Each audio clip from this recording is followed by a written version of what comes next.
Hey, everyone. Welcome back to the Challenge Fandom Podcast. We've got another episode of the Challengers Unplugged, where we're being joined by a very special guest, winner of Challenge USA 2, none other than Desi Williams. Desi, thank you so much for joining us. Yes. Thanks for having me. I haven't said that in a couple of weeks. So Right? Yes. So you're just getting right back into it. No rust there at all, huh? Right? Oh, I'm just saying I haven't heard challenge winner in a couple of weeks. It was like we did all that press the day after, and it was like challenge winner, challenge winner, challenge winner, challenge winner. And then you go back to real life, and you're just like, I know Right. And then you're like, oh, wait, yeah, no, I did do that. I did. All right. yeah. I guess that was pretty cool. I mean, and I did mess up the intro because I should have said Dr. Desi Williams. I apologize about that as well. I mean, that's a very important title. It is. Yeah, I mean, it's important. Not the biggest challenge winner. I mean, for the purposes of this podcast, at least. That can be part of your new signature on your emails. Challenge Right? Yeah, right. Dr. Desi Williams, challenge champion. It's actually funny. I kind of try to keep that like a secret. So I go by Desiree. Like Desiree's my full name, obviously. But anytime I like pick up the phone at work or I sign my email signature, I put Desiree Williams in the hopes that like most of my patients are old. So They're not watching. Hopes that they like don't put two and two together. Yeah. Right. Well, I mean, they might. I mean, CBS, it's kind of their demographic. I mean, That's kind of true. you know what I mean? So they might recognize it. They might. Some do. Some know about it. And then others, I'm just like, if they bring it up, I'm not going to lie, obviously. Yeah, no, absolutely. And it's not like you go on and like, act a fool and like make a fool of yourself. So it should be fine. Yeah. I mean, that's why I try not to. Right? I mean, probably a sound decision nowadays. Yeah. The house makes it difficult. I'm not going to lie, but.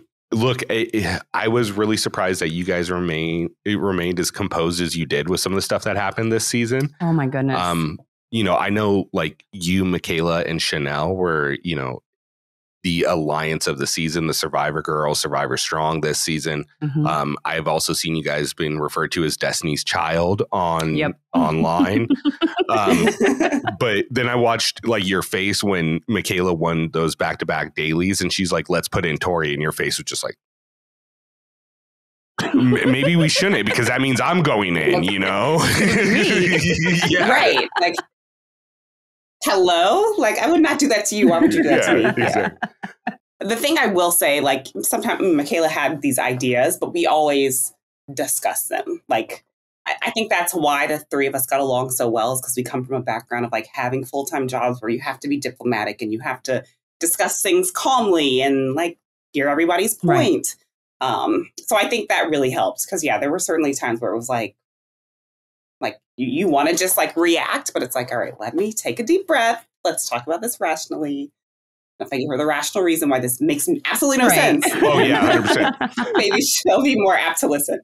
Oh, I think one of my favorite quotes this season was Chanelle when you guys couldn't come to it, when they couldn't come to a decision when Red won the daily. And they're like, she's like, let's go ahead and table this part and circle back after we finish. I was like, such a corporate response. I was like, I hear that. Right. So relatable. Yeah, exactly. Yeah. Super relatable. I actually had a question. I wanted to kind of jump back to, getting the call for USA 2 after everything that happened, in the final of USA 1. Were you like just ready to go into USA 2 or was it kind of like a decision you had to juggle with or what was that decision like to come back for USA 2? I mean, I hesitated to make the decision just because, and I've shared this a few times, but I feel like I went into USA 1 with like very little confidence in my ability to perform in a reality television game, just based upon like my Survivor experience. I was like, I can't lie like these people. I can't backstab like these people. And somehow I made it through USA 1 without having to like backstab or do any of those like wild things or things that are like wild to me morally. And then I made it to the final with a lot of confidence that like I could definitely win this thing. And then, of course, we all know how that ended. So I was really, my mom was like, I don't know if you should go back and play that show. Like, you're not like those people. You're not good at lying. I've never been a good liar. So I did really have to take a pause. Like, maybe one time making it to the final was a fluke. Can I really make it to the final twice? Or am I going to go back and like do way worse than I did the time before? And there's like no worse feeling than that, like sliding down the performance ladder. Right. So it took a few weeks for me to just totally be like all in. You saying that, like, it makes me think about the episode we recapped where I believe it was you guys voted for Tori, and you came out right away and said, look, like, this is not representative of who I am. And we were having the discussion and was like, you know, it's okay. It's a game. But like, I understand your perspective because you don't want it to be a reflection of who you are in the day-to-day world. And I've always had a hard time with that. Like, and I actually think a lot of these reality TV people do. I think they say, like, you know, the game is different from real life. We can separate the two. But then you see people a year later, 2 years later, and they're still talking about that one game move you made. So, like, everybody, it really doesn't slide off your back as easy as people say it does. And I didn't want, like, every time I've gone into a reality show, I don't want to change my character. Right. I don't want to change who I am internally for a TV show. Like, yes, this is a whole lot of money, but like, then I've got the rest of my life to live. I've got to face my family. I've got to face my patients. I've got to face, you know, my business partner. So I don't just, you know, my character is really important to me. So that, I don't know, that really tore me up for whatever reason. Well, it's understandable. And you could see like the internal struggle, like while you were like trying to make the decision, and then like the confessionals and just watching you be in the house. It was like, we could see that internal struggle of like, I know this is the move I need to make, but at the same time, it doesn't align with what I believe in. And now like that battle between yourself. And it was sad to watch. I was like, oh man, Desi, don't cry. Don't be upset, please. I know. It was sad for me to watch back. I know. I was like, stop crying. Ew. I think it's super relatable because any one of us put in that situation, because like, I don't want to lie to someone unless I absolutely have to. Right. You know what I mean? I know that the person across the way probably has kids just like I do. And, you know, I've got to make a move that's going to screw them out of the money, or because I need the money too. You know what I mean? As much as that might be a great person, it's the reason I'm here. Right. You know, so I can see that internal struggle and, you know, especially with your profession being what it is, integrity is such an important role in that profession that I know I'm making a really random long point and it's early in the morning, so I'm not very concise, but it's my way of saying I understand. Oh, yeah, absolutely. Absolutely. Yeah. Did you have an idea of who was going to be on this season of USA 2 before you got to the airport? I mean, you hear like murmurs, I guess. And then, of course, like Gamer Bev posts. And then you like kind of know. It's actually funny. So Monty sat, I don't really watch Big Brother. I don't watch Big Brother at all. But Monty was sitting directly in front of me on the plane from LA to Miami. And I had no idea who he was. But then we landed in Miami and I went on Twitter and I saw that Gamer Bev had posted the cast. And I was like, oh, there's a really tall Black man on the cast. There's a really tall Black man sitting directly in front of me. Like, that must be Monty.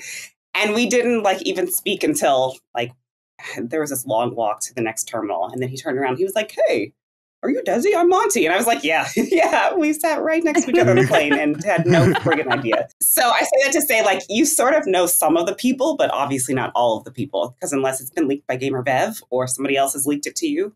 Right. Yeah, there's just no way to know. And of course, Gamer Bev doesn't always get everything right. Well, it's always interesting, too, like, because of the Survivor realm, you start paying attention to when you know that the calls are going out, you start to pay attention to, like, who's in the gym and who's getting ready. And Kellen from Ghost Island was interviewing Dom for her podcast. And Dom was like convinced that Kellen was on for USA 1 because she had started posting that she was in the gym. And she was like, no, I'm not. And he like kept hounding her because he's like, no, like you have to be. You've got to be on the cast. And she's like, no, like, I don't know what you're talking about. Right. I just want to be healthy. Like, is that a crime? So, yeah, but you can see the people working out. I think it's like Chanelle. But Chanelle and I weren't friends. So I never really asked Chanelle if she was on. But of course, she was posting a ton. But also she was posting a ton before. I think she was even like a ton of gym content before she was asked to be on the challenge. Did I see Michaela say that you guys, like, the three of you didn't really necessarily know each other all that well going into the season? I had never talked to Michaela a day in my life. Yeah, that's what I thought, and I was absolutely floored. Yeah, I had met Chanelle once at like a Survivor party, but we weren't friends. Like, I didn't have Chanelle's cell phone number. Like, we weren't friends at all. And I actually didn't think I'd be able to work with her in the house because she had so many, like, she's very close to like Tiffany and Amira. And like, she just had too many people that I was like, she's going to be spread thin. Can't trust her. Michaela, I can't say she's hard to read, but it's hard to read. But she's not, because she like sort of says exactly what's on her mind. So you can't. Yeah, right. Does. But she's very calculated. So I was like, I'm not sure if she's going to actually want to play this game with me, because I can't say I'm. Yeah. So yeah, it just kind of organically happened that we got forced together, and I think we all communicated very similarly. We ended up kind of being the straight shooters of the group. Once we had established our like alliances, like Survivor Strong, we were the only ones still kind of adhering to our original alliance, and how that happened. But no, they weren't like, we did not go into this game. I suppose when you're perceived, when you're perceived to be an alliance, you're kind of like, okay, might as well. Exactly. Well, and that's kind of what ended up happening, is they kept referring to us as like Desi, Michaela, Chanelle, Desi, Michaela, Chanelle. And it was interesting because Tiff was in our, like, lived in our room with us. But for whatever reason, they would like replace Tiffany with Michaela. And I'm like, Michaela doesn't even live here. Like, let's go to their room. I'm like, she doesn't live here. This is not her room. That's crazy, actually, because like just the friendship and the chemistry, at least that was portrayed in the edit, like it would have seemed like you guys have been friends for a while now, you know? So that's crazy. Like that's good chemistry though. And yeah, Michaela, more what I meant with Michaela is she's one of those people where when she's not talking, that's when I'm like, I'm nervous. What's going on? What is she doing? Like, yes.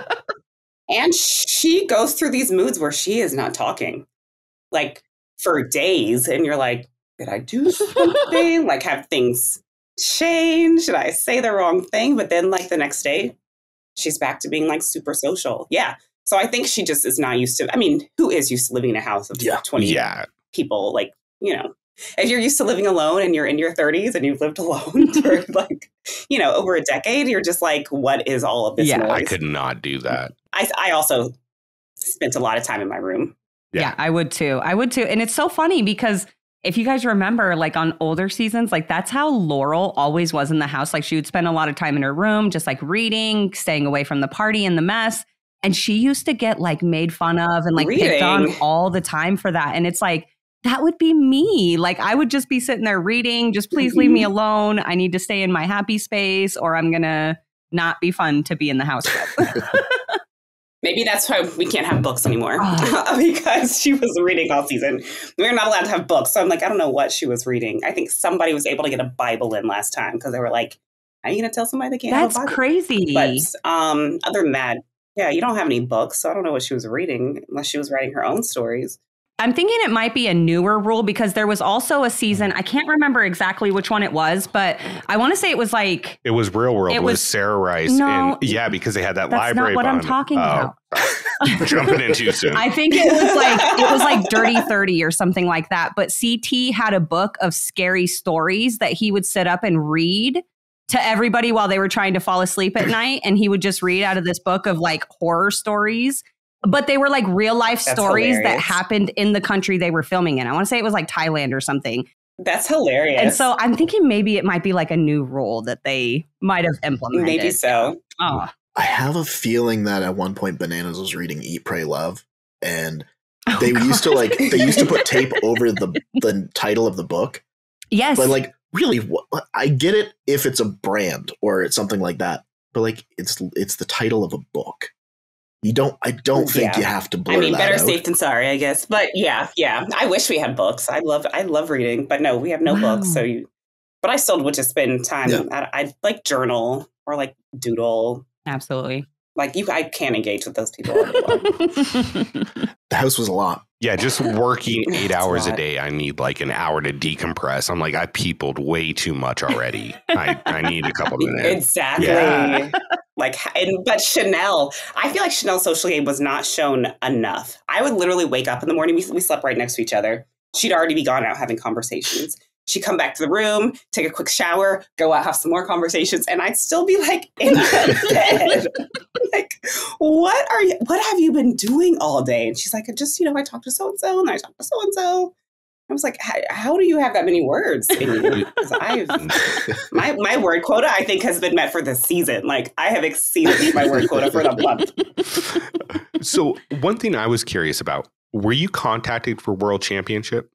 In the very beginning, I was, but they like took too long to decide if they were like to choose the cast. And so eventually I just pulled out and I was like, if you guys don't have a decision by this date, which was like a month before we were supposed to leave, I was like, you guys can just count me out. Like I can't rearrange business in less than a month. Like you gotta give me some time.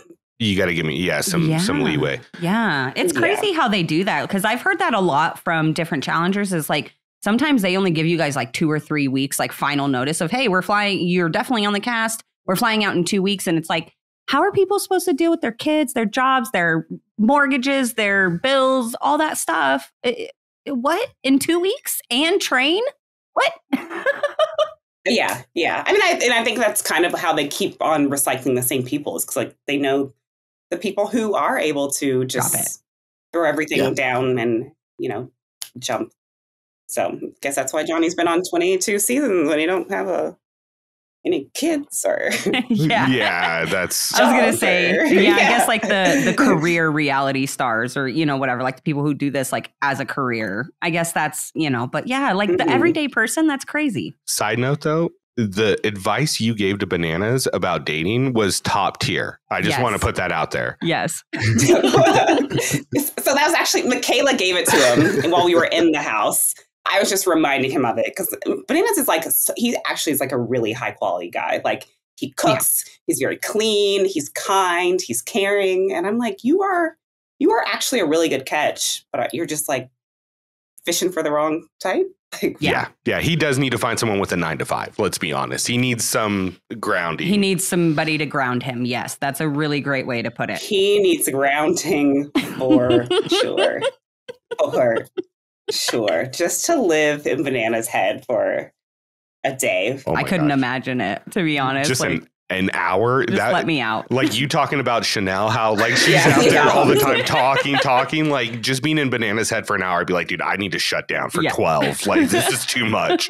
Right. Oh my gosh. Because the amount of words that come out of his mouth, I'm like, there's got to be more words in his head that he just doesn't have time to say because somebody else is actually talking. That's why we didn't get along at first, because I was like, this man doesn't quit. He doesn't stop. Like, if a camera is around, this man is going to be talking. We've since made amends. I did hear he brings his guitar and starts singing, like, very popular songs, so that way they can't record during those times when he's having conversations, which I found was very interesting. Were you exposed to that at all? Oh, I mean, so they only let Bananas have his guitar on the weekends. Oh, okay. Which maybe isn't a new rule too, because probably they also caught on the fact that he was trying to cover up game conversations. So technically on Saturdays, like it's supposed to be our off day, even though people still talk game. So on Saturdays, he would always play his guitar. Sometimes if we like had a night out afterwards, they'd give him his guitar. So yeah, we've all heard Bananas sing and play his guitar.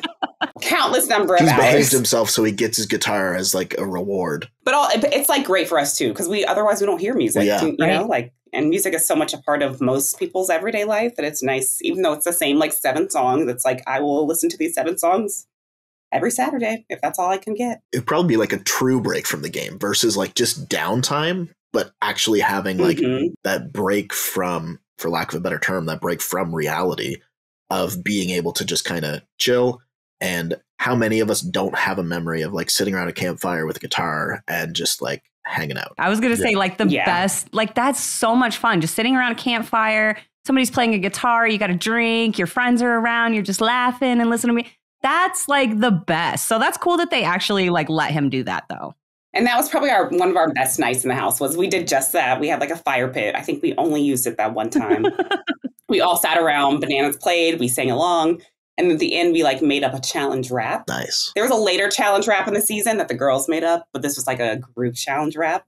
And we all just like went around and freestyled a couple of bars. And that was like, I was like, we're in friggin' Croatia in this mansion around a fire. Like, can life get any better? Yeah. And then, you wake up the next day and TJ has his what's the word I'm looking for? he gives his like laugh and you're like, oh, his diabolical laugh. Yeah. Diabolical is the word. I was like, why can't I find diabolical? That's exactly the word I was looking for. Oh, it's okay. It happens to me daily. It just happened to be my turn to use the brain right then. So, fleeting moment. Like, I haven't had my coffee yet. So. What I was curious about is coming into this, USA 1 being only cast members from like Big Brother, Survivor, Love Island, and of course, The Amazing Race. And then coming into this season and then all of a sudden seeing that, you know, that there's going to be challenge vets and champions that took place. Did it, I mean, obviously you knew before we saw it in the edit, but when you see them show up at either the hotel or the airport, did it change to how you thought you were going to approach this game? I was obviously not thrilled to see them. And I think I was pretty vocal about it. Because when I said like, we need to get these vets out, like, I believe that through and through. I was like, they've got to go. They played this game too many times. And it'd just be interesting. Like, obviously there were bets on each team, but when we were still in teams and prepping for a challenge, like TJ explains the challenge, then you have like a couple of minutes to sort of plan what's going to happen as a team. And just to see how quickly, like, for me, it would be Wes. I would be like, all right, I think the best way to do this is X, Y, Z. This is a strategy. Yeah. And on, Bananas' team, he was doing the exact same thing. So it's like just the knowledge that they have because they played so many of these similar games. Like you don't play these games in real life. You only play these games in the challenge. Yeah. So they just have so much experience that they can just plan things out better. So it's like, if we don't get rid of them, like, how are we going to beat them? They got to go. We got to get them out. You know what? That's a really interesting point that you bring up because I think it was, I forget if it was Chanelle or Michaela. And they were talking about like, no, if you Michaela. It was Michaela. If you take off, the vet on that team, they're at such a disadvantage, so to hear you kind of reiterate that in the way they were able to prep for those dailies. Yeah. Yeah. Yeah. What was the deciding factor to make you switch from green to blue? I honestly had no choice. I think I had put such a big target on my back because for whatever reason, they thought I was running the Rookie Alliance, which I don't think, like, we were a very collaborative group. They're like, I was not running it. For whatever reason, they thought I was like the silent killer. So I had painted such a big target on my back that I knew, like, it also kind of became clear that like blue and red were working together and green team was excluded. So I felt like I had no choice. Like, if I stay on green team, I'm going to be in the sand every week fighting. Like, that's just, where I am in this game right now. So I had no choice but to move to blue. Right. Well, and I found it really interesting because you didn't make a ton of huge moves throughout the game, but the one really big move you made, and it was inconsequential to your decision making outside of just excluding Wes from what you wanted to do in the elimination, but it ended up creating like the biggest rivalry all season between Wes and Cassidy. Oh my God. Yeah. That was like beautiful poetic. There was so much poetic justice, honestly, this season that like, I was like, God is really just like working in this game because somebody would like cross us. Like, me, Michaela, and Chanelle were always kind of straight shooters. We would, we would say what we were going to do and then we would do what we were going to say. But anytime someone started to sort of veer from that, it was like their ball got pulled, they went home, or like some other drama started. So that was actually, I think, probably why Wes doesn't like me now. But that was the best thing to watch the whole game was just the way he was like, you put Cassidy against me and now we've got this rivalry, which, I mean, to be fair, like that's not really what put him in. No. Like it probably fared worse for Cassidy, but I think Cassidy would have ended up there regardless. But it was just funny the way he tried to like put that back on me. And I'm like, still working out for me. This is still working out great for me. So I'm not sure what you're trying to say here. I was going to say and you saying that, like God was present in the game. Like we were saying like throughout the season, like the challenge karma God is monitoring this game ASAP because it's like Josh spun on Bananas and gets his ball pulled right immediately. There. Like, and it was like, this never happens, let alone the fact that he has to go against his best friend in his best friend's favorite elimination. Like, it's like, wow. There was so much karma. Yeah. But honestly, like the whole Wes thing, I just want to say this really quick because I thought this was so funny because when you guys were picking teams and you picked Wes for your team, you had said something along the lines of, little Desi would want me to pick Wes, like insinuating that you have been a fan of Wes and all of that through your time of watching the show. And I remember that we had talked about that and somebody had commented somewhere on our page or sent a message or something and was like, great, we're going to get another one of those players who's like obsessed with Wes and is just going to do everything Wes wants. And I was like, I don't know if Desi is going to be like that. And then you like flipped on him and it was just like, oh, I told you. Like, it was so cool to see somebody who's like, yeah, I'm a fan of you and I like you, but this is still my game. And it was so good to see somebody do that. Like, not do that to Wes, because like I love Wes, but at the same time, it was just like killing that expectation of like Wes having like the fans in the house, you know? And I think that's what he was expecting, because he kept trying to like call himself our mentor. And we were like, we're playing a different game than we're the majority, like respectfully. So like, you might just have to play our game. And I have so much respect for Wes and like how, I mean, he's played this game forever. Yeah. He's kind of changed his game in a lot of ways. But at the end of the day, like, I put you on my team because I think you're a good player, but not because I want you to run this show. And I think it speaks to that, like when you guys did that first deliberation and you were like, no, we need to go after a vet, and Chanelle like shut him down. And the edit we got is when he came back and he was talking to like Bananas and some of the other vets. He's like, it's not a Big Brother Survivor theme. They just want the vets out. They just want the vets out. And it's like, but it speaks to what you're saying as far as they get such a quick read on the game that they know what's going on just from one little instance. So it almost makes you want to push them out even faster. Yeah. To open the game up for yourself even more. Yeah. And that was really, it wasn't like we thought the vets were bad people, but like, we got to give the rest of us a fair chance. This is, you know, most people's first time. So 3 of our second time. And this is their, like, you know, 7th through 22nd. So make some space. Let's make some space. Well, and that's the thing, too. It's like a proving ground, too. Like, you've got so many people who are coming from Survivor and from Big Brother to potentially go on to the flagship if that's what they choose to do. And it's very hard to make a name for yourself when you've got some of the biggest names at the table with you. Yeah, exactly. Yeah. Oh, sorry. I was just going to ask something really quick about like the having the vets and the teams thing.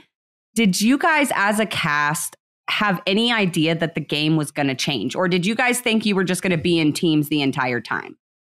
I'm trying to think if we had any discussion around that. I mean, it would make sense that eventually you got to change the format because like, but I don't know. I don't think that we had really even discussed much about it. Yeah. Just kind of talking about, since we're on the format, and I'll go back to the question I had just a second ago, but have you ever watched Cutthroat and seen the connections between your guys' game and that season? No. We're going to send you the season so you can watch it. Or if you have Paramount Plus. How do I even watch that? Yeah, I have Paramount It's on there. So it's season 20. It's just like the way you guys started 3 teams. I think it's even the same colors, like red, blue, and green. Gray. They didn't do green on Cutthroat. Oh, they did gray. It was red, blue, and gray. I don't know where the green came from on USA. I was very confused why they didn't do like white, like red, blue, white, red, white, blue. I don't know. Green. It's the challenge. They can't even title an episode properly. Oh my God. Sorry. I don't know. Well, Desi doesn't do that. So no, she doesn't title the episode. Yes, I'm not in charge. I don't even know the titles of the episodes. There was a lot of Will Smith movie titles. A lot. Yeah. Yeah. But Independence Day and, stuff like that. Like, it was just like, okay. Anyways, a good reason to watch Cutthroat 2 is if you want to see one of the most epic moments of Bananas failing, it happens in that season. And that's where we get the Bananas backpack. Okay. So got it. Okay. Then I need to watch because I actually don't even know the origin of the Bananas backpack. Oh, it's a good one. He tells a different story as to like what his nickname Bananas. It has nothing to do with the backpack. No, he had his nickname Bananas before that. There's multiple stories out there, but the one I believe the most is apparently there were 2 Johnnies like in his friend group, and he worked at Banana Republic, and so they called him Johnny Bananas, and so they could separate the 2. But yeah, no, the Bananas backpack, the thing that I love the most about that is the Bananas backpack happened, and then now like Johnny Bananas has his own like clothing line. Well, he actually has a backpack that has a banana on it, and it's called the Banana Backpack when you order it online. It's just very, very clever of him to like play into that. But yeah, I mean, he's making a living. The man owns a house in California, so he must be doing something right because The rest of us can't figure it out. So. Look, I'm living in an apartment forever. Well, you got to do 27 seasons of the challenge. You'll be fine. Yeah. Okay. That's motivation, right? Look, I'm gonna be. I don't have that much time left. So. I'm gonna be honest. We live in Reno, and it was a struggle to buy a house here. So in Southern California, it's no joke. Yeah. So expensive. Yeah. Going back to with the vets and the way you guys were playing this, I have a theory, and I'm just curious on this. Is that in those first early eliminations, we got a lot of the strong women in those eliminations, mostly yourself and Tori. And the fact that you guys both had physical eliminations, do you think it kind of put the house on warning? Like, because your guys' name never really came out outside of Michaela talking Tori at the end of the season. Right. Do you think that had an effect, seeing what Tori did to John A., what you did to Amanda? I mean, I don't think they necessarily would have to have even seen it in the elimination ring to be like fearful of it. Yeah. Right. Because if you're trying to protect your friend, then you're not going to throw in a strong girl against her. So, yeah, I don't think it really had to do with necessarily our elimination performances. I just think people looked at us and they were like, they're strong. Yeah. They're probably going to win. Yeah. Let's not send them in against someone who we don't want to right. Win. I mean, to be fair, Desi, you probably could have beat me in that pole wrestle. So, I mean, I don't know. That was impressive. But now, that was 3 rounds, right? Yeah. So it was actually 3 rounds. 2 rounds. We didn't. Yeah, I was going to say I wouldn't assume you would have. No offense to Amanda or anything, but yeah. Major props to her. She fought. No, Amanda is scrappy. I will give her that. And I am not a scrappy person. I'm just going to drag her until she gets tired and then I can pull her out the ring. Right. Like whatever. I can drag her through the sand all day. But I'm not I didn't want to get her to get hurt. I didn't So I keep saying if I go back to the challenge, I need to learn aggression. I need to learn how to, because I don't really feel rage. Rage is not an emotion that I experience or have, I don't know rage. And I need to, if I want to go back and potentially have to go into the elimination ring over and over again, I need to learn rage. You got to meet her. I'm not sure how you do that, but well, yeah, I need to meet rage. Yeah, where's she at? I think you are scrappy. You just don't like to admit it because I watched that wrestling match and there was a standstill, and then all of a sudden I forget what was her name. She was from 42. I can't think of her name right now, or 43. The blonde girl that was on the 43. What? Cassidy, there we go. I was sorry. Sorry, you're talking Survivor. Yeah, sorry. We don't have 43 seasons of the challenge. What are you talking I was going to say Khaleesi, but that's her IG name. If you would have said Khaleesi, I'd have got it. Yeah. You would have been Game of Thrones? Yeah. What? No, I'd have known it was Cassidy. Yeah, we would have known. But you were just sitting there and there was a lull in the wrestle and you just kind of looked over and you're like, fuck it. And just grabbed her and tackled her. I was like, so you have some scrappiness in you. I don't know. I hated that oil wrestle, by the way. Hated everything about it, everything it represented. But I was like, we also need to get this over with. We're going to be in this ring. Oh, yeah. All day. So whatever. Let's get this over with. And better for me to start fighting her than to start fighting Michaela or Chanelle. And that was probably the best decision I made that challenge was to not fight Michaela or Chanelle. Yeah, Michaela, as soon as I saw what the challenge was, I immediately flashed back to watching Millennials versus Gen Xers when they were doing the thing for the ring. Oh, and Michaela's shirt came off and she didn't care. Yeah. Yep. Just boobies out. She was still wrestling everybody. Different breed. That was terrifying. I was like, where do they learn these moves? I was shocked watching Michaela and Chanelle. I was like, is this a WWE? What is this? How do they know these moves? You guys train for this? Yeah. Exactly. What is this? Yeah, no, I was like, this looks like they both done Brazilian Jiu-Jitsu for 5 years, the way they were spinning around. And I was like, I would have probably just stepped on the outside and been like, no, I'm good. I'm done. Same. Yeah. Same. So I was glad to be on the outside. Just watching the show go girls. I'm going to just cheer you guys on from over here. You could have been an umpire like Fessy, just stand on the side. Oh my God. Truly. I mean, yeah. It's I just need my face and my teeth to be intact at the end of this. That's the only thing I could think of is I need my face and teeth and hair. I don't know. It's just we don't, so much could go wrong here. We have no helmet. I have nothing to protect my face. The safety precautions on the show are a not joke great sometimes, honestly. Yeah. One question I did have about and actually I want to follow up on that just real quick, but one thing I was wondering is, how the alliance has changed, because I remember in USA 1, it was very much show lines, right? Like, so like Tiffany was one of your guys' very first ones that you're like, we got to get out of her. We got to get her out. Her social game's too strong, all of that. And then we come into USA 2 and you guys, it seemed like you guys all four linked up really quick, at least from what we see in the edit. So how did that play out? So I had talked with Alyssa L before the season. And then I guess we're not supposed to say pre-gaming, but no, you guys are friends and had conversation. Yeah, we had a conversation just essentially that like there are 3 vets, and I hadn't really had a conversation with Tiff yet. But as far as Alyssa L was concerned, it was like, we're going to try to look out for each other. Like there's only 3 of us from the original flagship show. Like we've got to have each other's back. And even though Alyssa L and I obviously didn't work together at all season 1, we just kind of agreed that we would this season. So Alyssa L was part of that alliance. Alyssa L was also very close with Tiffany, like very, very, very close. And obviously I lived in the same room as Tiffany, and then Tiffany was really close with Chanelle. Like, honestly, when we first started the game, there were too many people in our alliance. It was basically all of the rookie girls, except for, I feel like Cassidy was in our alliance, but she wasn't like in our alliance meetings. Like we would have these like massive meetings of all the girls talking about the plan for the week. And she was always like probably off flirting with someone respectfully. Honestly, that's probably what she was doing. I don't know. She just wouldn't be there. I forgot what the question was. What was the question?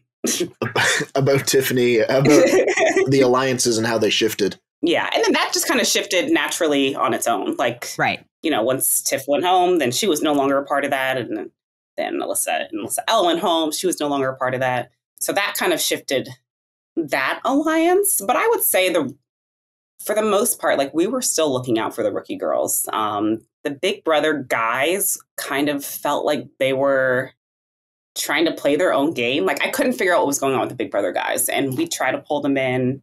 Tyler in particular, especially towards the end, we'd be like, this is how we're voting. If you want to be a part of our voting block, you should vote this way. And then he would do something different. So then it was like, all right, Tyler can go. You gotta go. So it was just like as people showed their true colors, it was like, okay, they can go. Yeah. And then, you know, Michele was kind of the last one that was like, oh, and now we see where she stands. She can definitely go. So it was just like, it was never really intended to be Survivor versus Big Brother. It was like really this big girl alliance. And then the boys were doing whatever it was the boys were doing, you know, Sebastian flirting with Tori, Chris playing the middle, like they were just doing their thing. And then we just did what made sense. Yeah, it was like, it did seem like Chris and Michele for most of the game were playing the middle until Chris got into those first 2 eliminations. And it was like, all of a sudden he was like, nope, I don't have a choice. I have to work with Survivor. Yeah. I think Michaela put the fear of God in him with that conversation she had that we saw in that one episode. And I don't know that he still would have, I don't know. Chris played a really weird social game. Yeah. So I actually had a question kind of about the social situation, especially with like, you know, you and Michele and Chanelle and all of them. There was that one vote where I believe it was the red team that had won, and Michele and Chanelle and Michaela were all, you know, supposed to be doing their best to keep you out of the elimination. Obviously that didn't work out. And there were some people who went against what they were supposed to say at that table. So I kind of jumping back to the whole, you know, separating game from real life. I'm just kind of curious, like when you heard about that and you saw what actually went down, like how that has maybe affected the alliance, or did it just not really affect it at all for you? No, I mean, it did. And I think for me, that's when I was like, okay, Chanelle really does have my back. She's not, that solidified my alliance with Chanelle for sure. But I did look at Tiffany and Michele differently. And honestly, I never really trusted Michele, but Chanelle trusted her so vicious. Like she was like, no, I trust her. I know who she is as a person. We are friends outside this game. So I also wasn't going to like cross my closest ally to be like, F your friend. You know, that's how I felt for a long part of the game. And then that final one was like, this is the straw that broke the camel's back. Like I can't pretend to be okay with this anymore. Like she's lied too many times. She's had too many missteps. This one I cannot forgive. But Tiffany went home very shortly afterwards. That's when I'm saying like there was so much poetic justice that it was like, she knew something going into that deliberation that she wasn't sharing with who was supposed to be our core alliance, and that made her vote a certain way when she got there. So Karma came back and like, I didn't even have to do anything. Like Karma just came back and got her for it. And then she went home. Well, I mean, and the same thing happened with Michele. Like literally, I mean, obviously you guys put the wheels moving to get her in, but she doesn't make that move the week before. You guys never have to do that. And you're targeting someone else. Yep, exactly. One of the alliances I was curious about is because it just seemed so out of the blue. So it makes me think that the vets approached you guys, but Bananas, Tori, and then you, Chanelle, and Michaela. How did that come about? Yeah, I mean, as quickly as it was shown on TV, like literally Tori pulled me like as we got back from that daily. And she was like, I want to talk to you real quick. And then they found like that quick conversation was how quickly that happened. Wow. And there had been a conversation earlier in the season. Actually, Chris wanted me to work with Tori early in the season when he was playing the middle. He was trying to convince me to come to the middle with him. Yeah.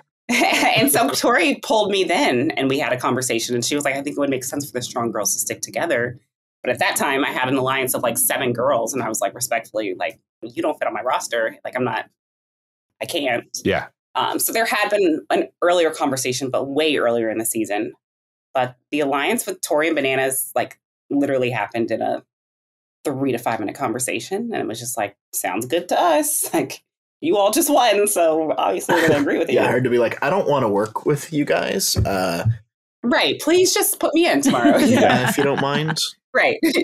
Yeah, exactly. No, that's that. Oh, I'm sorry. I was just going to say, but I think once again, it speaks to your integrity because you really went out of your way to honor that agreement throughout the rest of the season. And, you know, until the very end where, I mean, there was really just a lack of options and Michele lied to you guys. Right. Yeah, I mean, I think once, I don't know, I've heard Michaela talk about this where she was like, well, of course I was going to say it in that moment, but it didn't mean I had to stick to that. Whereas I was like, I said it and they proved themselves on more than one occasion. So it was like, the least I can do is honor it, hold up my end of the bargain. Yeah. No, yeah, that's literally what I was going to say because I just listened to that interview that she did on the Zach Nichols podcast. We'll go ahead and link it down below. Keep in mind, anybody listening, it is on Patreon. So you do have to pay for the interview, but it's worth it. But I had actually just heard that yesterday where, you know, she was talking about how it wasn't necessarily like a handshake. Yes, this is an alliance. It was more of a, I did this for you. I feel like you could do this for me. And she was like, cool, that's what you think. But I never actually agreed to it. And so it's interesting to see like how one situation can be like perceived differently from like different people depending on how they approach the game. Yeah. And not that I think like one way or the other is right or anything like that.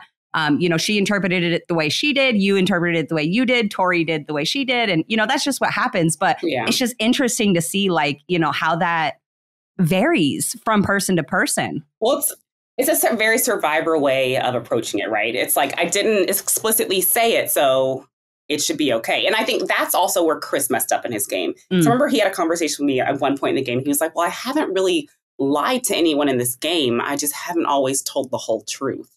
Or I've told like different versions of the truth. And I was like, oh, okay, that sounds like a lie from where I stand. But like, if that makes it make sense to you, then like, great. But now you know nobody trusts you because you're telling different versions of the truth, which inherently has to be a lie to someone. Yeah, it was interesting to see different variations of Survivor gameplay in a challenge house, especially as like a huge fan of Survivor, to see that many people come in. And then to be able to come back on this podcast every week and be like, I would just like to point out Survivor's all still there. And I get to do that for a while, which was nice. And the fact that Sebastian stayed there that long, not really playing the game, like, is also impressive because he was just living his best life. He really was. And look, that man was in love. Oh my gosh. That was some puppy love if I've ever seen it. So much. But I think it's very telling that you kind of mentioned like, because from the edit, we had the perspective like on Cassidy that she felt like she was so safe because the team she drafted. But to hear like kind of like what you saw out, you know, in the house that we didn't get in the edit, it makes a lot more sense on why she didn't build certain alliances stronger that could have actually helped her in the long run. Yeah. She kind of came back around to the Survivor girls later, but it was like too late. Where have you been? Too late. Right. Yeah. Where have you been the past 5 weeks? Like, it's too late. Go on in that sand. Right? Get back down there. Well, Right. and that's the thing, like that first episode where Chris gets thrown in, like he literally lies to every single person in the house and tells them a different story. And then he wonders why he kept getting thrown in. It's like you ruined all social credibility that you had. Yeah, You know, exactly. of course you're going to get thrown in. Yeah. Nobody trusts you. Yeah. But there was no helping Chris. Always assume everybody is talking to everybody. Like, that's just what I would assume in the house, is that everybody's talking to everybody, especially in the beginning of the game. Yeah. So keep your story straight. Yep. He thought that middle game was, he was like, oh, I'm living sweet. Right. Mm-mm.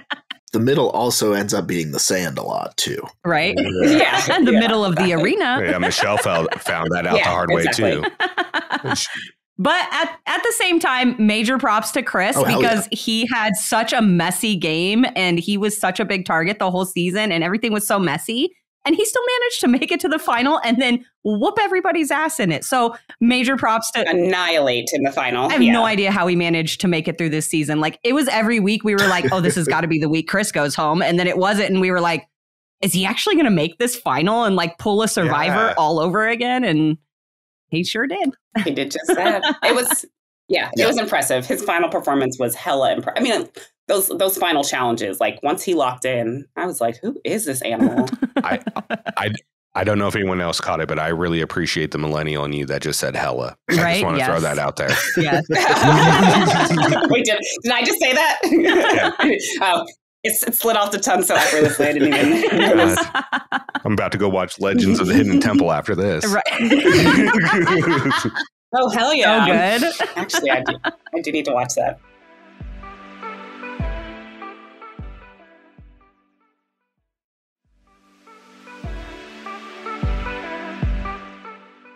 I think, and I know Tony will probably disagree with me on this because of his fandom of Survivor, but it's why I like the challenge more than Survivor, is because at the end of the day, you might ruin all social credibility in the house, but someone still has to eliminate you out. Yeah, if you go down there and win, there's nothing anybody can do about it. Yeah. And that's what I appreciate. And that's why I think this win for Chris means so much and is so important to him and so impressive to us as the viewers. Yeah.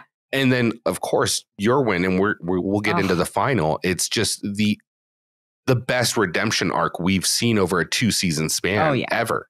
Yeah, I mean, Chris's win was just amazing. And that's why I like the challenge better than Survivor 2. Obviously, I didn't do that great on Survivor. But it does give, like, people have to pause to throw a strong player in. Like, you have to think about the repercussions all the way around. Whereas Survivor, it's like, if we just blindside her, she's gone. And then we never have to deal with that rap. Well, that's the thing too. Like, you were perceived as a threat because you won your individual immunity, and then like that's how you ended up out of the game. And that's actually what I prefer to the challenge over Survivor, is people like you and like Malcolm Freeberg and people like that. Like, if you're on the challenge, they still have to take you out of the game, not just vote you out of the game. Mm-hmm. And that's what I prefer. That's why I like seeing so many Survivor people coming over, is because you can't just vote them out anymore. And I mean, the last 2 finals, I would like to point out for USA 1 and 2, they're all Survivor winners. So yeah, booyah. You're not wrong. Survivor owns Challenge USA. I mean, so far. Look, like, I don't want to discredit Sarah's win or Angela's ability in the final in USA 1, but we all have had a very strong debate that if what doesn't happen in USA 1 with Enzo, you are very close to getting there to the end. For USA 1. Yeah. And even Danny, we talked to Danny about it, and he goes, look, like, I'm not, like, it sucked what happened. I'm not upset because I got more money because just me and Sarah finished.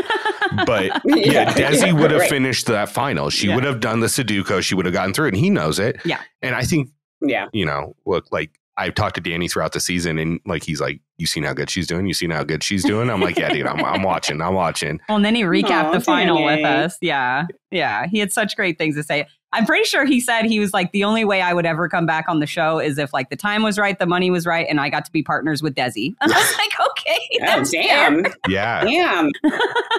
Wow. Right? Look, I'm just saying, maybe season 40, they should bring back USA 1 and 2 winners and partner them. That would be crazy. Like make Chris and Sarah work together and you and Danny. Oh, gosh. Could you actually, I think they would get along. They would get along really well. Chris and Sarah? I think they would. I think they would actually do well together. I mean, Yeah. I would still consider you and Danny the front runners, but they're not far behind in that situation. Yeah. You know what I mean? Yeah. Yeah. No, they would be a good interesting pair. I mean, there's a reason you're first draft on the draft. Like for us, for the Challenge Fandom Podcast draft. And as soon as the first person was like, Desi, you heard a chorus of, fuck. It was Josh. Yeah, and everybody was like, damn it. Shit. Oh, thanks, guys. I'm blushing. So you guys get through that final elimination. Watch Josh get eliminated after the Challenge Karma Gods came acting swiftly. And then, you know, from the edit, it goes straight into the final. Obviously, you guys had some time to prep. You knew you guys were going into the final. What were your emotions leading up to that? Honestly, I get really nervous before dailies, before finals. I don't know why my anxiety just like gets the best of me, but I know why. I always think they're gonna make a skydive. Like that's in my head. I'm like, today's the day they're gonna make a skydive, and I don't want to do that. So I was just nervous. Like nervous, couldn't really eat. Like I get the nervous shits. So like, I get them before the podcast, so I couldn't even imagine. Like I think I need to use the bathroom, and then it's like, no, you don't. You just went to the bathroom. No, I do. But obviously also like I also knew I was going to the final with like the other 3 strongest women in the house. So it was like, this could be anyone's game. Like just try to stay as calm as possible. Do your best. Like you never know what's going to happen in a final. Mm-hmm. But you don't know we have no idea what we're walking into. We have no idea what the final is going to be. We have no idea how many days the final is going to last. Like it's just, you're just like, I guess they won't let me die. I mean, I suppose, you know. Yeah. They might get in trouble for that. Yeah, right. They might lose the franchise if they let one of us die. So that probably is not going to happen. Yeah, probably not. This season, I was also really big on like positive affirmations. So I had like this list of positive affirmations I'd go through at least 10 times every single day. So then it was just like, let me just repeat these in my head to get my mind off of everything else. Oh, yeah. What I was curious about was with day one, because this was one of the weirdest day ones of a final we've ever seen, where it was just individual stages. Did we miss anything in that, or did they show all of day one pretty much? I mean, there was an overnight challenge, but that was all of day. Like we really didn't even get started until like later in the afternoon. We were all like, what is happening? Like, when does this final start? So I don't know if they were having, I don't know what the delay was, honestly. But no, that was all of day one. And then we had an overnight that lasted a few hours. Right. Yeah. I think what you didn't see was a lot of day 2, like the actual running. Right. That was the final. Like none of that was shown, which I knew none of it would be shown because there were no cameramen. Like I'd go for miles and miles and miles. And I'd be like, it's like, there's like, I'm alone. Like, am I even on, like, I must be on the right track, I think, but like there's not a single cameraman, there's not a single other person, like it is just me and grass and dirt and rocks, like, and trees. Is there another human even out here? Yeah, no, but that is truly what it felt like. So like a lot of people were like, did you know you were winning? And I was like, I thought I was in the lead, but I also was like, I could be on the wrong mountain at this point. Like, right, I haven't seen it. I haven't seen another person. I don't know. Like the distance between checkpoint 2 and checkpoint 3 was so far that it was like. Did you have markers at all, or was it just like, hopefully? Maybe like half a mile or so, there'd be like a yellow stick in the ground. Gotcha. And be like, all right, I guess I'm on the right track. Or somebody likes yellow. Right, yeah. Like, right. Or this is here from like another foot race. Right. Or there was a foot race over the weekend and they just forgot to pick up their markers. Like, it was just like, it's going to be anything. They're filming Amazing Race at the same time, save money. Right, yeah. I mean, it could be. Oh my gosh. Like, I hope I'm on the right track, but it's really weird that there's no footage of this. So, am I in last place because nobody cares where I am? Like, it was weird. Oh, that's interesting. Yeah. Are they not filming me because I'm in last and I suck right now? Like, yeah. Oh, that's interesting. Yeah. It's just like, none of this makes sense to me. I was really surprised that that's all there was in day one, though, was just those checkpoints. Like there was no running from one checkpoint to the other. It wasn't a race. Yeah. You know, anything like that. And then the other question I had is about that first strength test. How heavy were those boxes? So friggin' heavy. I would have to guess half our body weight. What I think would be my best guess. For each box. Each box. Wow. Yeah. Wow. Like, Jeez. So pulling those two at the end. Maybe a third, but I don't know. It felt heavy to me. But I've also never pulled, like I've done sled pushes, but it's very different to like pull it behind you. Up a hill. Yeah. Well, like not a even hill. No. So I would, yeah. Anywhere between a third and a half of our body weight, but I would say closer to a half. Yeah, that's crazy. And then what was after the strength one? It was the I'm trying to think of spelling. Oh, the spelling one. That's right. And that was like the funniest part of the whole final. Like, in your confession. Who knew? I know. When I was like, we're gonna do spelling. Like, yeah. All right. You're like, okay, yeah, double down. I know. I don't know how this is entertaining, but but then I figured it out. I was like, oh gosh, these people really don't know how to spell. That was shocking to me, honestly. It was shocking how bad people were at spelling. Your confessional was perfect. And then like the whole thing with, you know, Corey and Fessel and Bananas. And I love that moment so much. I even put it on my little soundboard here. Benegancy. Oh my gosh.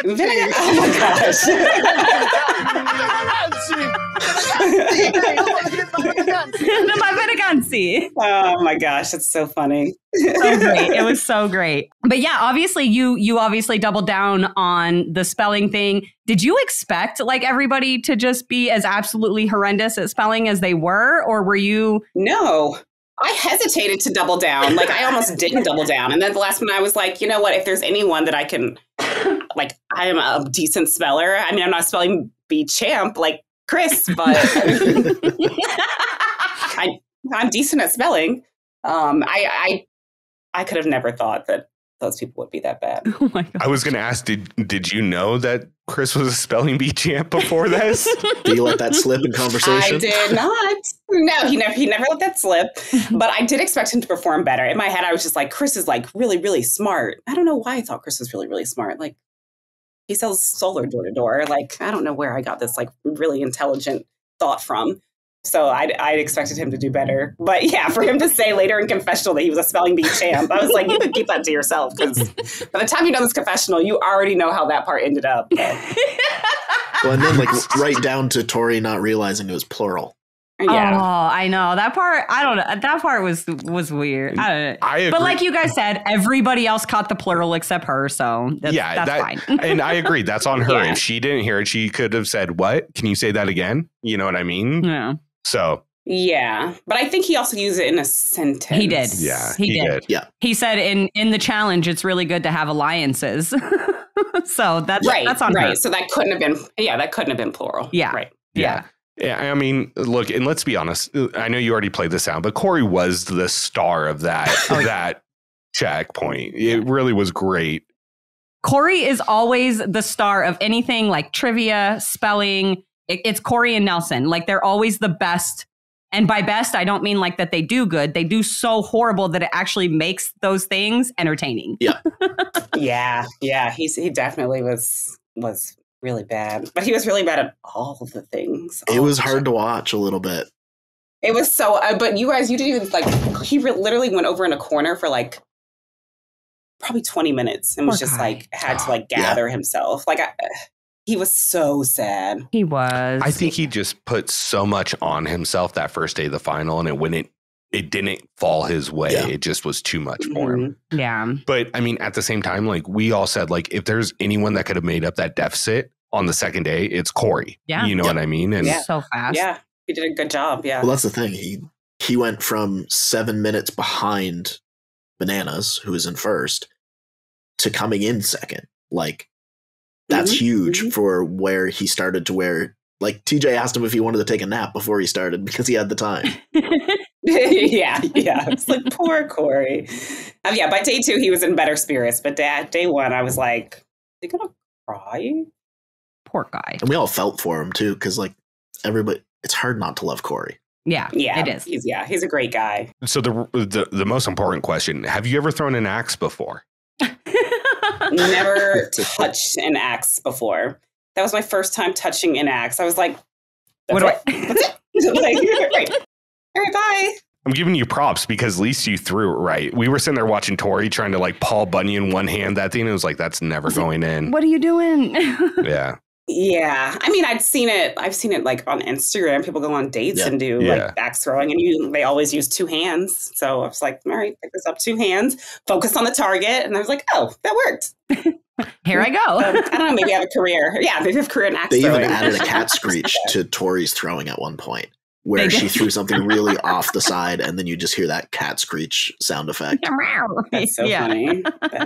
Too good. It's always a theme of cats. I don't know why we can't get away from cats on the challenge. I was going to say, what was with the cat on Fessie's chest and all of that? Was there around like the house. Yeah. Was there like a house cat? We had a house cat. Yeah. There was a house cat. Oh, I think she was sickly. Oh. It didn't seem like she was all that well. But yeah, we had a house cat. They would take food out to her, pillows, blankets. Aw. Lily, I think they named her Lily. Oh my gosh, that's so funny. It reminds me of the little like pet monkey that they had on Rivals that was living in the house. That's so much more fun. Wouldn't leave them alone. And Laurel used to sit out and like brush it and feed it. And everybody's like, that thing is so dirty. Don't do that. And she's like, it's fine. Look, I would not be able to do that because I've seen that movie Outbreak. Yeah. So I just don't fuck with monkeys like that. I don't want to catch. I wouldn't either. So the cat did not come into the house. Okay. I would have had to draw the line at that. The cat stayed in that, like in the outside area. Right. Fair. Yeah, that's fair. I don't know. We don't know where this cat came from, right? It could have any type of disease. Yeah. So. Yeah, it could have rabies or something. I still remember the first time that we had you on for the interview, because all during the recaps and like exit interviews and stuff, for the most part, my cat Jenga would always come in and she would always meow, and she was very vocal to the point where like we considered her an extra host. And we were like, look, Desi's coming on. We want to like be as professional as possible. So I had this door behind me shut, and she was on the other side meowing. And Rick was finally like, just let her in. And I was like, yeah, sorry, that's my cat. And your response was, that's a cat? Because she was just making this really mournful meow on the other side of the door just to come in and be part of the conversation. That's so, I actually don't remember that, but that's funny. It was a good moment. Yeah. I had a question, and it's really just from my clarification of understanding what happened in this after the first checkpoint on day 2. Was it very clear which way was the shortcut and which way was not the shortcut? That's a good question. I don't even know. So if I'm reflecting back on it, I don't know which way was not the shortcut. Okay. Right. So I don't know. I mean, there was a sign that said shortcut this way, but I don't think I inquired like what's not the shortcut way. I don't know what that was. It was clear that the shortcut is this way. Right. I don't know if it was clear that the non-shortcut is that way. That makes sense. Okay. Gotcha. I was just curious because it's I think it was clear that was a shortcut. Fair enough. I was just wondering, like, was it diverging trails or two completely separate trails? And it sounds like it was two completely separate trails. Right. Yeah. And I don't know that for sure. Because again, I have no idea what the non-shortcut trail was.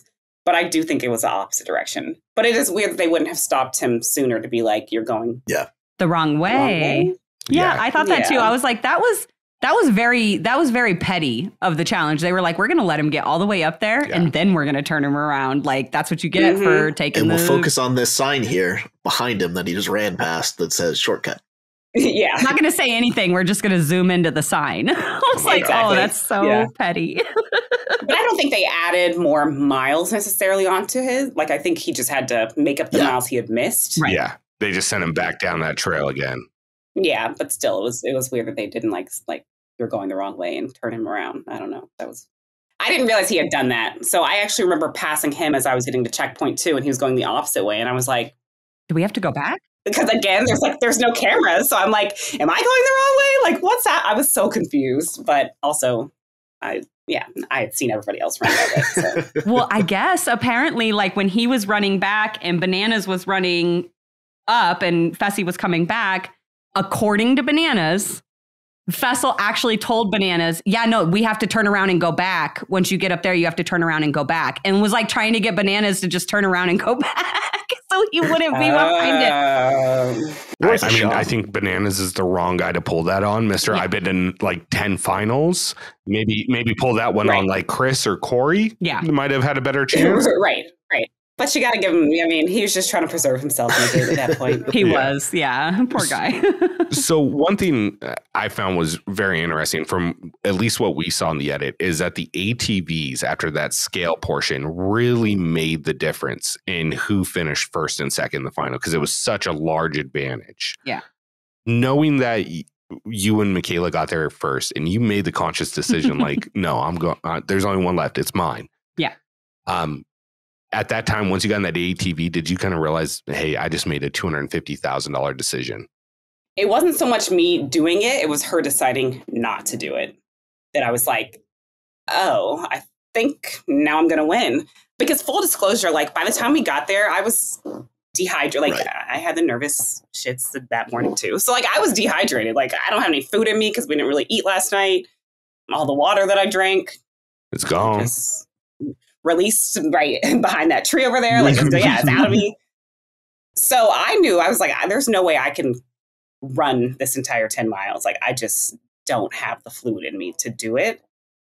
And I also kind of had a sense that Michaela didn't either, because we had run that whole first portion together. So there were moments where I was ahead and I'd wait for her, and then she would be ahead and she'd wait for me. Like, we were kind of like going ahead and behind each other.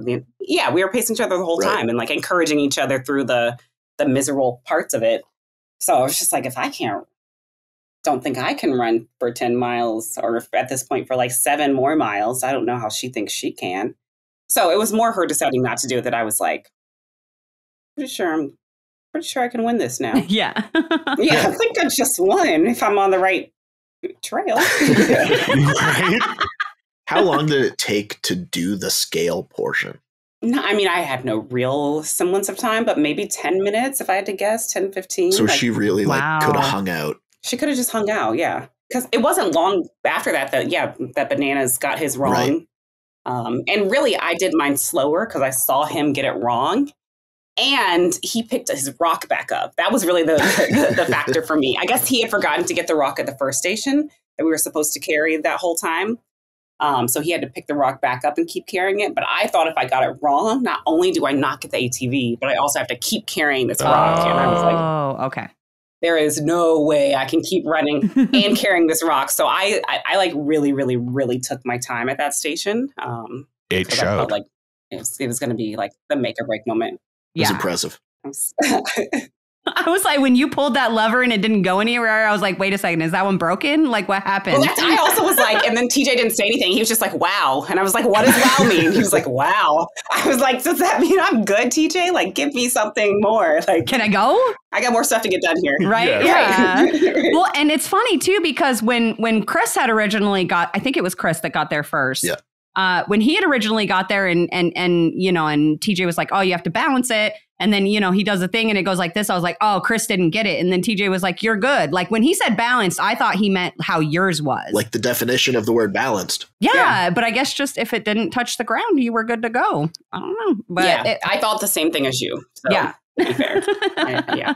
That was awesome. How big of a distance was it between you and Chanelle at the finish line? Was there like quite a large chunk of time? Because it was kind of portrayed that you guys were relatively close. Mm-hmm. At least 10 to 15 minutes. At least 10 minutes. About a mile behind you. Yeah. Yeah. Yeah. Or half a mile. Because actually the whole thing was like kind of very uphill. Right. So a mile time to get uphill is probably longer than 10 minutes. Especially that's about a half mile or so. Yeah. Especially on day 2. Crazy, that's super impressive. Yeah. Exactly. I thought it was very poetic.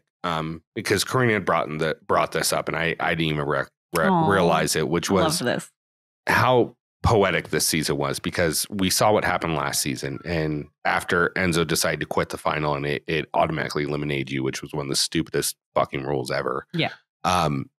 You kind of like lay down and sat down on the ground and just broke down, which anyone would do. Like with your hands on your knees. hands in the head, you know. And then when you won the final, we got that exact same shot of you sitting in that exact same position, still crying, but for like a completely different reason.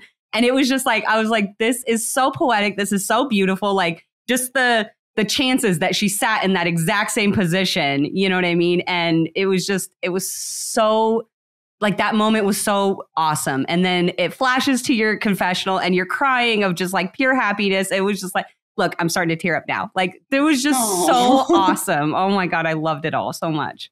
I don't even think I realized it was like the same posture. So I guess that's like my crying pose. I don't know. It's like yoga. Like, I don't know if I do that in real life or not, but yeah. This was certainly like, I needed this.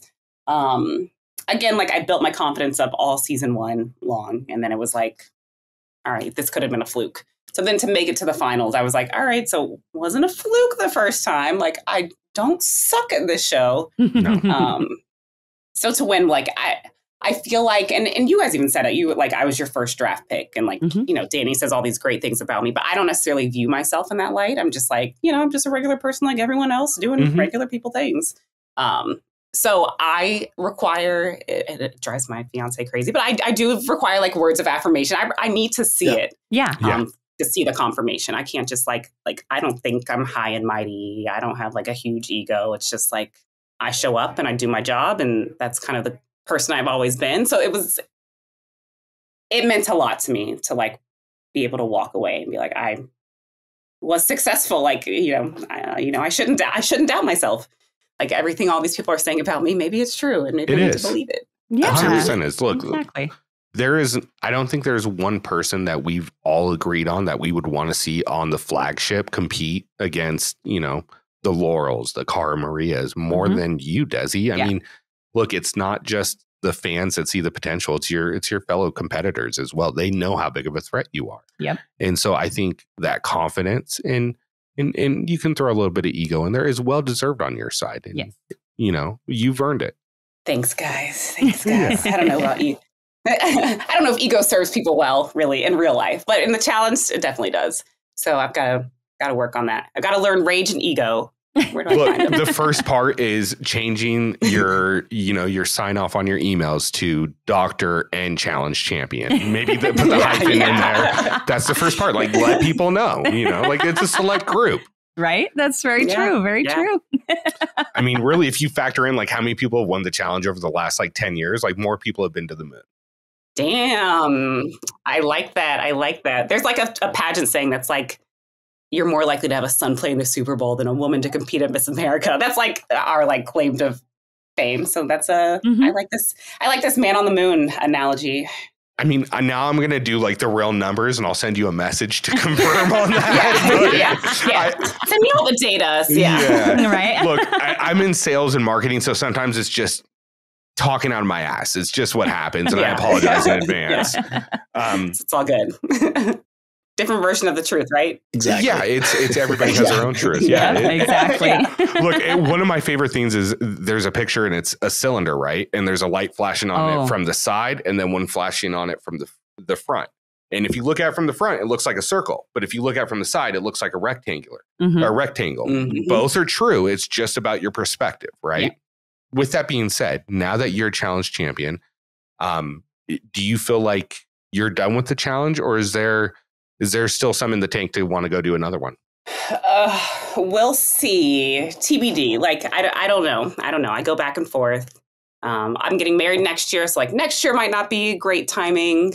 At the end of the day, like I do love competing. Like I'm 34. So it's like, how many opportunities do you have at this age to compete at this level and do these like crazy once in a lifetime things? So if the timing's right, maybe post-marriage, pre-baby, I might have one more fight left in me. I would love to see it. I mean, regardless if it's flagship, USA, world championship conglomerate, whatever they're going to call it. I think, whatever's happening next for the challenge. I think my personal opinion is you're a great addition to the show. And you bring a lot to it, and I would love to see you come back. Absolutely. I mean, I'm speaking for the whole podcast right now, but thanks, guys. It's been a fun ride. It's definitely been a fun ride. I mean, life has, so many things have happened in my life that I could have never anticipated or like expected. Like I never in a million years would have thought I'd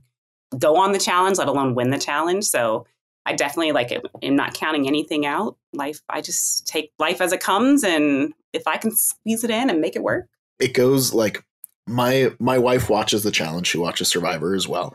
And I have never seen Sarah so invested in a singular competitor or a season than rooting for you this season and last season. Like, she's a huge fan.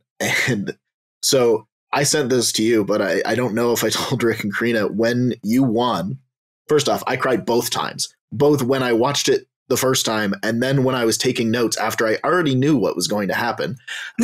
Same, but yeah. When you crossed the finish line, we both yelled. Like, we both cheered and then immediately stared at our 2-year-old son's door because his room is off the living room and we were sitting like maybe 10 feet away. And we were just like, I swear, if we just woke Malcolm up because we were cheering, watching a TV show, we will have a sleepless night and it will be 100% all our fault. But he did not wake up. Right.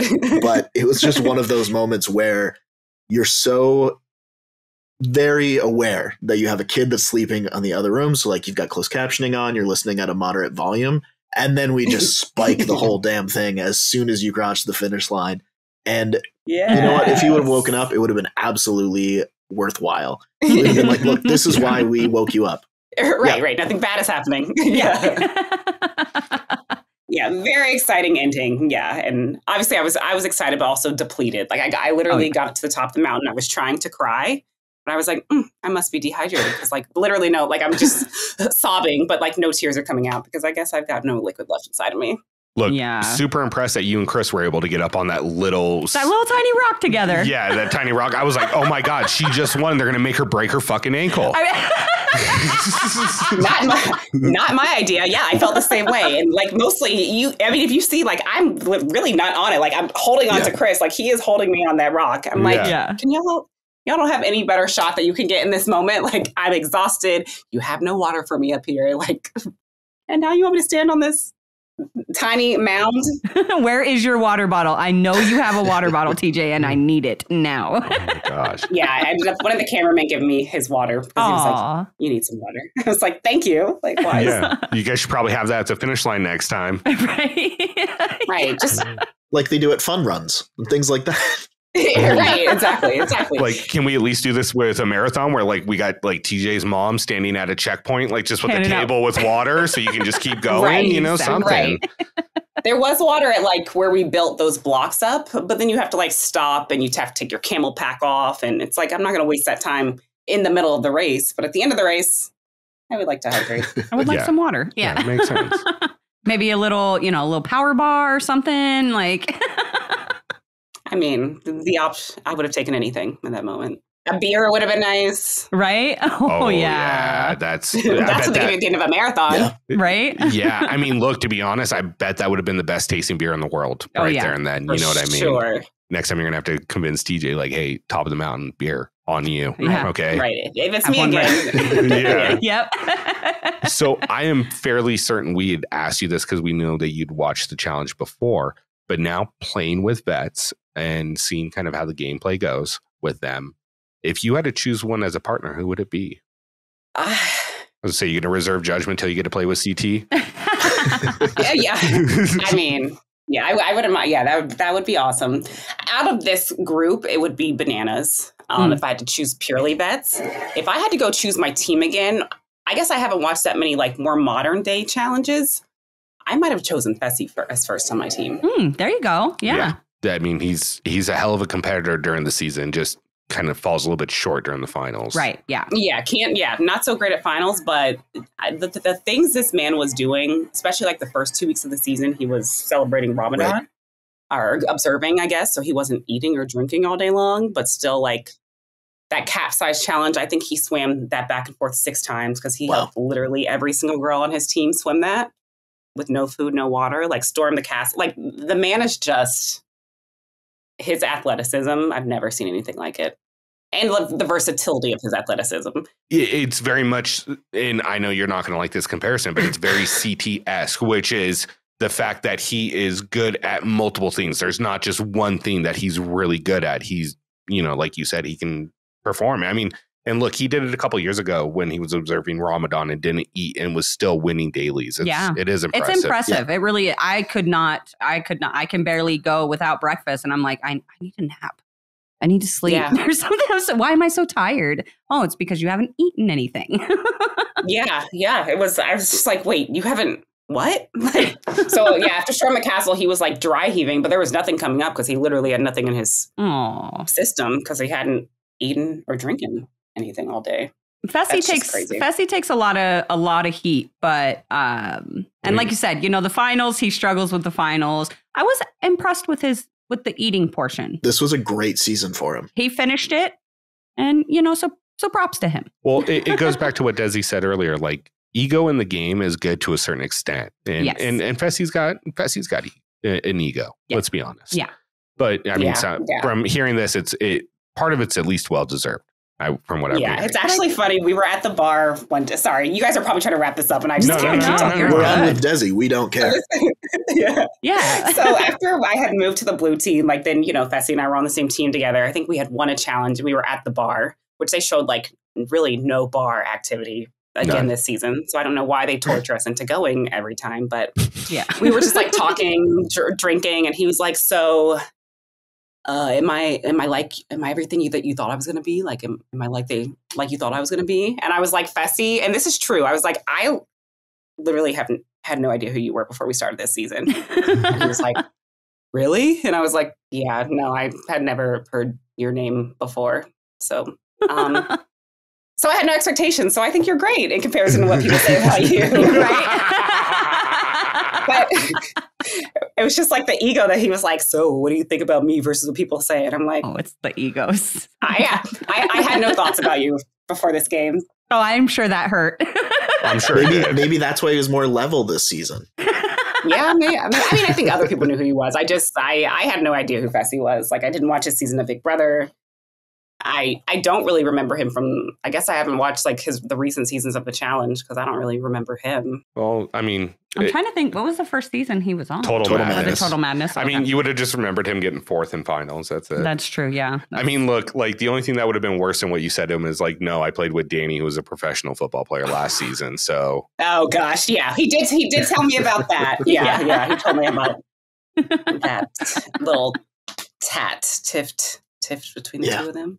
And I don't think either of them are healed. It doesn't sound like either of them. I mean, they'll make a great rivals team someday. I think Danny's beyond it. I think Danny's beyond it, but I also think it went to another level when Fessel started tweeting Kiki. And that was like the line for Danny. It was like, nope, that's it. You don't talk to my wife. I think that was the line for us, too. As a podcast, we're like, hey, nobody talks to Kiki like that. All the fans were like, you don't mess with Kiki. Right. Look, anybody is sacred in this conversation. Yeah. Look, I'm just going to be honest. When you're having a conversation with a former NFL football player and you have to post your college highlights, you're already losing. Just stop. Yeah. You've already lost. Yeah. Just stop. You know what I mean? Just putting that out there. I mean, you would think that he would see that, but. Again, it's the ego. What do you think? What do you think his footer on his email is? Oh my gosh, that's actually a great question. Because I was saying, do we think he even emails, or do you think he just does everything through DMs? Ooh, DMs and text. Yeah, probably. Yeah. I don't see him as a big email guy. I don't either. I can't imagine him having probably just sent from iPhone. Yeah, exactly. Sent from iPhone. Sent from iPhone, former Division I college football player. Right. Oh my gosh. Yeah. Oh my god. See, I haven't eaten yet, so I'm getting a little hangry already. I know, right? Yeah, right. Yeah. Rick's taking shots. Yeah. Look, he's not coming on the podcast. Let's be honest about this. Yeah, we've shot ourselves in the foot on that one. We did. Yeah. We shot ourselves in the foot. Yeah. That's fine.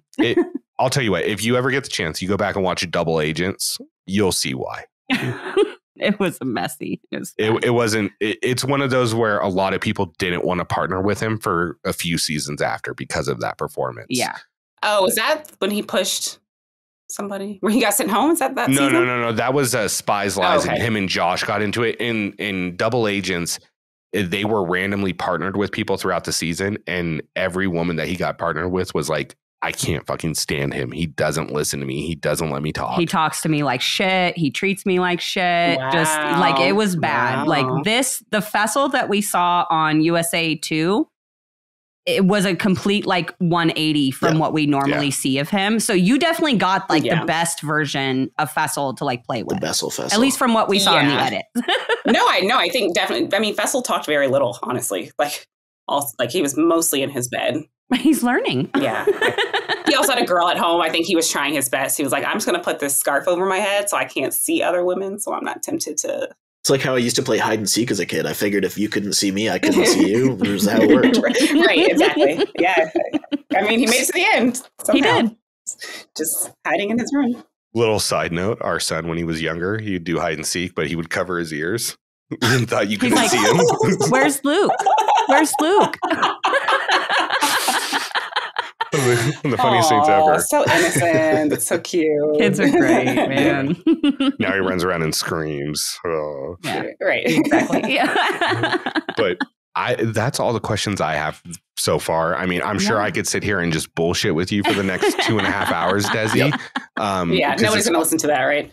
I mean, they listen to us, so. I don't know why, but. I don't either. Yeah, I mean, I have got no questions for you if that's what you're asking. Yeah. Right. No, I was really asking them because I have a bad habit of just like steamrolling stuff because of my position at work. I typically run meetings. So if somebody doesn't speak up, I'm like, all right, let's get this over with. Otherwise, it could have been an email. So it could have been an email. You know what I mean? Yeah, send for my phone. Right. All right. Since I talk shit about his, I will put my footer out there because I work at an HVAC company. My footer is comfortably yours. Mm. Very nice. Comfortably yours. Comfortably yours? Yeah, because it's heating and air. It's you know corny. What I mean? It's corny, but it's corny, but I stole it from my old boss. I was like, "You're retired, so I'm taking that." He did. Yeah, I remember. I mean, that. I just say sincerely, so like that's better. Or warm regards used to be my thing, but I got a little tired of warm regards. Mine's always best. I think mine's best regards, maybe. See, before that, mine was just thank why. you. You know, thank you, Ricky Hayes. Yeah. So there you go. So just Jesus Christ. Check us out next week as we talk about headers instead of footers. Do you reply all? Yeah. Please, dear God, don't. Oh my gosh. Please don't reply all. So, Exactly. Desi, Corrina always asks this question, but I'm going to take it because I don't get to ask the GOAT question anymore. Because in my opinion, if you win one or two more, you are automatically in that GOAT conversation. So we're going to hold off until hopefully we get to see you on another season to ask you about the GOATs. But what I would like to know is once you're done, you know, you decide I don't want to do any more reality TV. It's time for me to start my family or, you know, really pursue my career, whatever it may be. And you've stepped away. What do you want, like, for people to look back and see your overall message to be? I think playing that you are able to play this game with integrity and still succeed. Yeah. I love it. And I like that. Don't talk about it, be about it. I think those two things. Like, hell yeah. Absolutely. 100%. Oh yeah. I love that. And I love that. If Wes is in the house, tell him you're voting for fucking Cassidy. Really right. But he's retired, guys. So We'll see. never ever coming back. I don't believe it. He's retired like Michael Jordan retired in 94. He'll be back in a year. Yeah, exactly. We'll see him on season 40. And then try another sport. Right. And then after that, Ninja Warriors. Wes Bergman, Space Jam 3. Yeah, exactly. I heard they're going to do a new House of Villains soon. Ooh, that would be interesting. I Ooh. still have to watch that. It looks messy. Really messy. I haven't watched that either. I don't know what they do all day. Well, I heard Traders too. We're getting some carryover from that too. Traders. So, yep, CT's going to be on that one and a bunch of challengers. Which means we're watching Traders because we are watching. If CT's on the TV, we're watching it. Okay, fair. Yeah, as you should. As you should. Absolutely. That was the highlight of this season, actually, was meeting CT. Yeah. And it was a very brief moment, and I didn't understand anything he said, but I was just like, holy crap. How did you meet CT though? He came to we had our premiere like party in Miami. Yeah. Oh, okay. Yeah. Okay. Yeah. That's awesome. Yeah. That's so cool. Yeah. I was like, oh, CT's here. Right? Yeah. I fangirled really hard. And I was like, what do I say to him?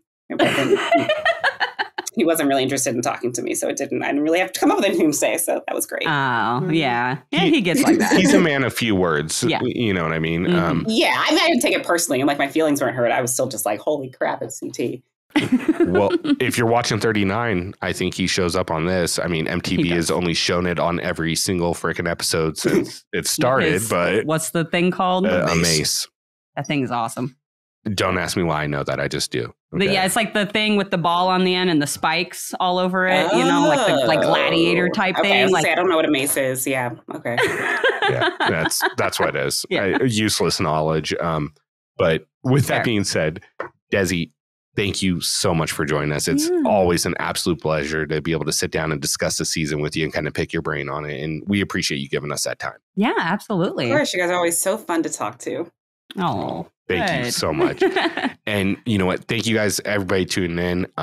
You know, if you have some more questions, comments, leave them below. And if you get a chance, make sure you subscribe and check us out on YouTube. Make sure you subscribe on Spotify. I'm just going to say YouTube 3 times in a row, so ignore me.